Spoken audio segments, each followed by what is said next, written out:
Lahi Azure Temple Coffee Night kan na hun thing kha ni tak mai om chuan hi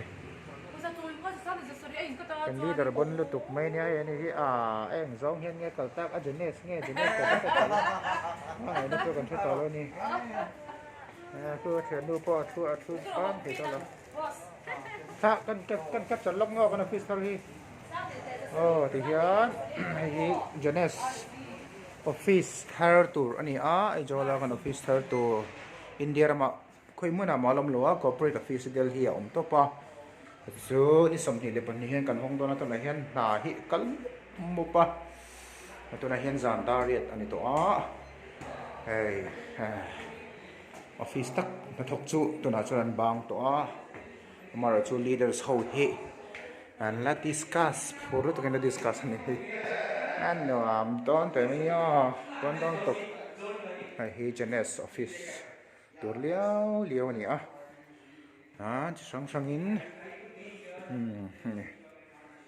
sai te poi hai en komot te pot sang kang chi ke mai khan do na sang kang tak vek compact si sang kang si ni don ni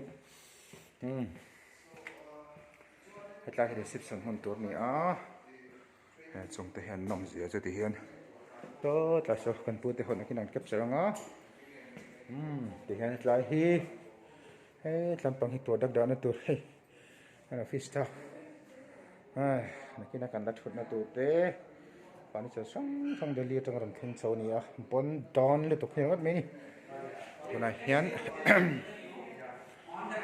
tla hian ni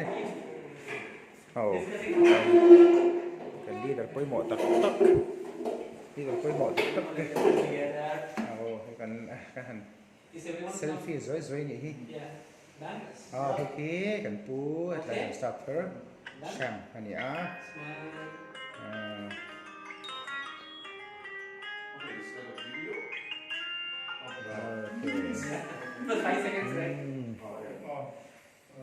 hi headline office thu ani sham ni so headline hi kan managing director room tu ani hi naktuk nilai te chuanin member ho te po atlang turin kal thei reng ani kan office ani ti hria tur mi office ani bik lova chuanin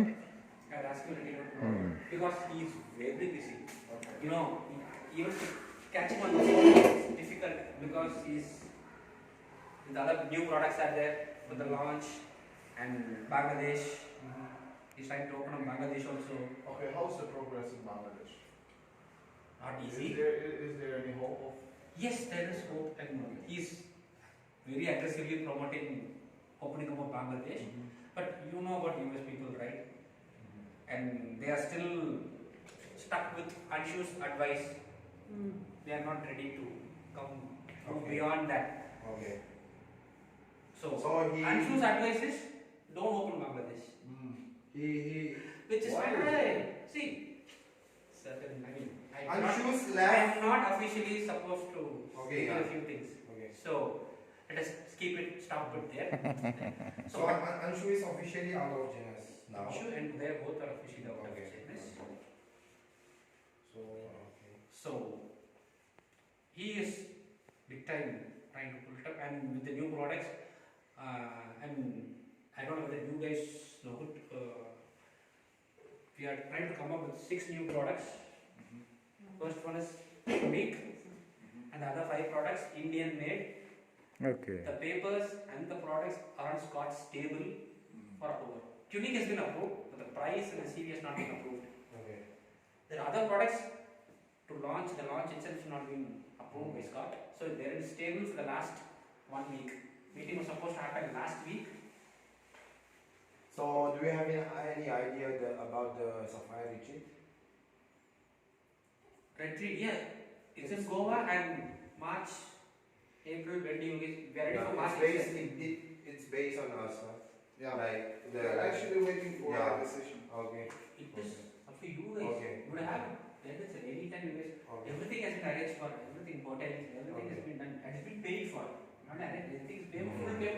fish thread tur nia hian kan nong khan exception tur ta nia nuam ban don ni top mai chang kang world class leveling be chodon ni ya kan ka san rianga zan lampang kan về hai tụi con nó vắng in chiều vào xuống cái selfie về dưới xây những cái họ phải in Miss Mark hari nan phone le chu to box ya ke mo siat ni kha itu pui ka han ko varlo mo han ko varlo pui mo hi Jeunesse dor thau nya pui mo top Jeunesse departmental store. hi